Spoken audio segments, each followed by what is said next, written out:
Hello, I've returned today with another ADH Wealth solution. Today, we will begin to discuss fulfilling all of your financial needs. In this video, we'll read an article from NerdWallet regarding the effects of practices in the insurance and financial industries that have added to the racial wealth gap. As always, for a consult, please schedule an appointment with me. My contact information is in the description box.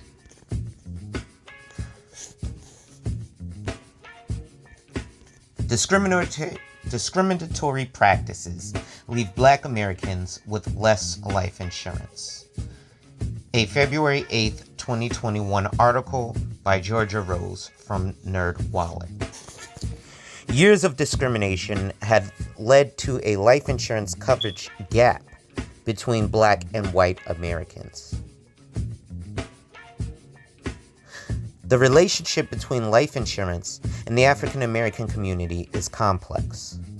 Although Black Americans are more likely to own life insurance than whites, a recent study shows their coverage is often far less.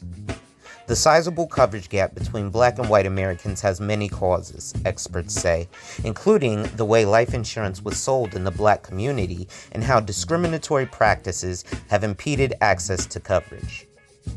Without adequate life insurance, families may find it difficult to protect and pass on assets to the next generation. It's not always obvious how much life insurance is enough, but there are ways to calculate the right amount of coverage. So what is the life insurance coverage gap? Black Americans typically have 1/3 of the coverage of their white counterparts, according to a 2020 study by Haven Life, an insurance company. Both groups had far less than the recommended coverage amount outlined in the study of 5 to 10 times your annual income. But Black respondents reported having life insurance equal to about 1 year's income, compared with almost 3 years for whites.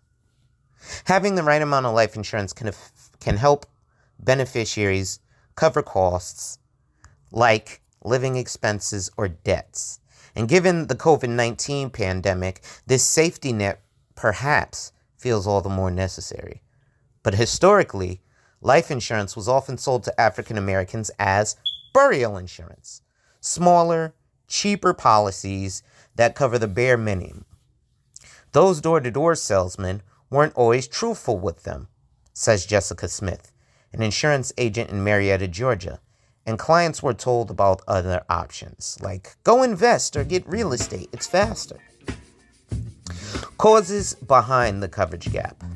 After the Civil War, insurers began classifying Black people who were former slaves as higher mortality risks, meaning they were charged more or denied coverage altogether. These practices stretched deep into the 1960s with separate sets of rates for Black and white applicants.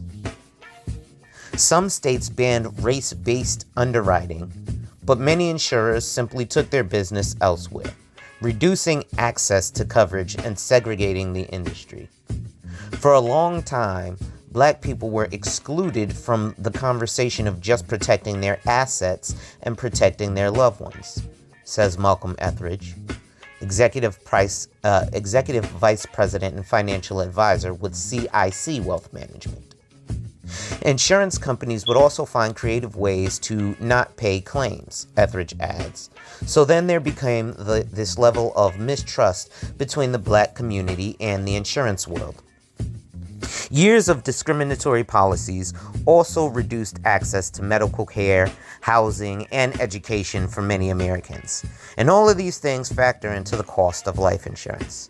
If an applicant with a high school diploma living in a poor neighborhood applies for the same $2 million policy as someone with a PhD living in an affluent neighborhood, the less educated applicant may get approved for coverage, but will likely pay more for it, Etheridge says.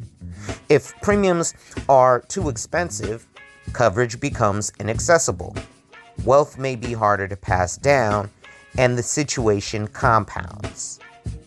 Why the gap is a problem. The legacy of segregation, redlining, and discriminatory policies has made accumulating generational wealth a challenge for many in the Black community. And the Haven Life study found that Black Americans are more likely than whites to think of life insurance as a way to pass down generational wealth. This approach poses a problem when a person dies and is underinsured. In this case, assets that would have been passed down are often liquidated to pay for expenses, and less wealth is passed on, Etheridge says. Getting the right amount of coverage. Many of these causes are the result of bigger historical and social issues, making it hard for policyholders to close the gap themselves. And being underinsured isn't always easy to recognize. If you're not sure whether you have enough coverage, a financial advisor or insurance agent, or even an online calculator can help you estimate how much life insurance you need. We first want to figure out what they want the life insurance funds to do for them once they're gone, Smith says. Then we have to determine the amount of money they would need to achieve that goal. If people rely on you financially, you may want a large payout to support them for multiple years after you die.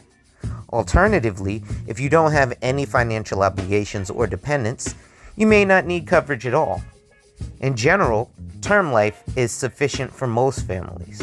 These policies are valid for only a set number of years and are typically less expensive than permanent life insurance.